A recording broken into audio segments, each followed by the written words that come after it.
Hello guys and welcome to another MyDMX 2.0 tutorial. Today we're going to take a look at how you can control your lights live during a gig. Take a look over at the software here. We're currently in the editor tab and I've created a few different sequences here that I want to be able to play back during my gig.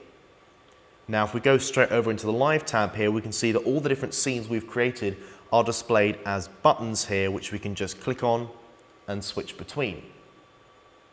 So it's really simple to play back the scenes during your gig. You can either use the mouse to select the particular scene you want to play back, or if you have a touch screen, you can simply tap on the screen on the scene you want to have playing. There are some things you can do to make your life easier while playing back different scenes. First of all, if you right click, you can color code your various scenes to make it easier to see what you're playing back.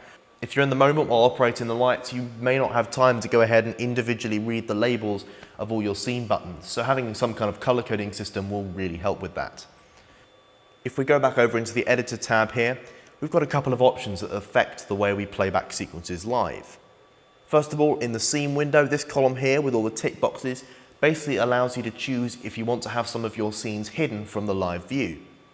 Let's say I don't want red tilt or rainbow to be displayed in the live window. Uncheck them, and now when I go over to live, you'll see they've been hidden.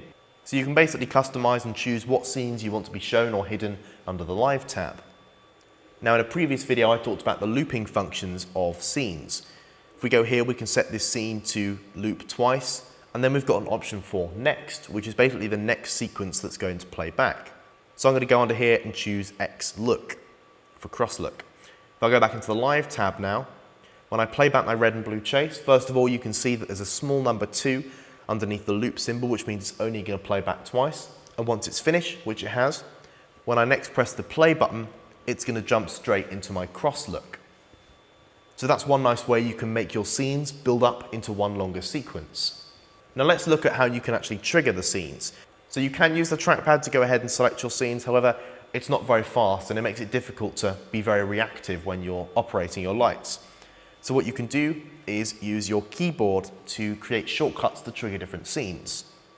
Simply right click on the scene, press learn keyboard command and then tap the key you want to have trigger that scene. So now whenever I press the A key on my keyboard, it's going to go ahead and trigger that scene immediately. So now rather than dealing with a mouse interface, you've got proper tactile buttons to trigger your scenes.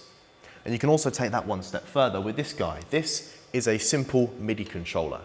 It's plugged into the computer via USB, and I can do a similar thing to as I did with the keyboard shortcut. If I right click on a sequence, I've got the option to learn a MIDI command.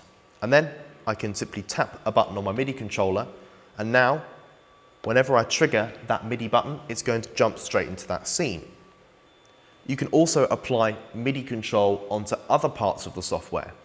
Up here we've got our play, last and next buttons, and those can also be mapped to MIDI buttons. So you can use them to jump through your various scenes. So what about actually controlling the lights live over the top of what the scenes are actually doing? What if I wanted to be able to control the dimmer channel of my Inno Spot Pros? Well, what you can do is change the virtual fader mode. Currently underneath all the faders, it says auto. It's in automatic mode at the moment, which basically means the faders are going to respond to whatever they've been told to from these scenes.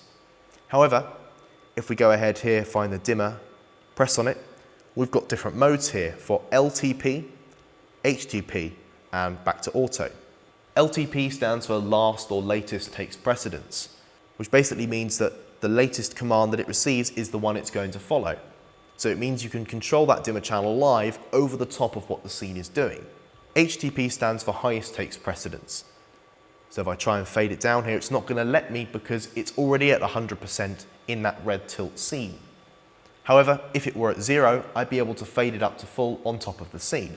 And if you go ahead and right click on a fader, you've also got the option to learn MIDI command. Now on my MIDI controller here, I have a few little knobs that I can then go ahead and assign that fader to, simply by learn MIDI command and then twist the knob. So now I can control the dimmer of that Inno Spot Pro using the MIDI controller. I'm going to go ahead, grab my other Inno Spot Pro, learn MIDI command, and using the same knob, I can now control both dimmers of my Inno Spot Pros through the MIDI controller. However, the important thing to remember is the LTP mode means that if I go into a different sequence here, like rainbow, that dimmer value is still at 100%. So using your MIDI controller, using the different LTP, HTP and automatic modes in combination with the ways you trigger scenes means you can get really quite creative with the way you play back scenes live. I really recommend using a MIDI controller, something like this. This is the Akai Professional LPD8. It's a really affordable MIDI controller with 8 different pads and a couple of rotary controls on the end here. I always find that having tactile buttons and encoders to control your lights gives you a much better experience. So that's a look at some techniques for controlling your lights live during a gig. In the next video, we're going to take a look at how you can take control of your lights wirelessly with an iPad. Stay tuned for that video, and if you want to see any more of the MyDMX tutorials, check out the playlist link in the description down below. And as always, thanks for watching.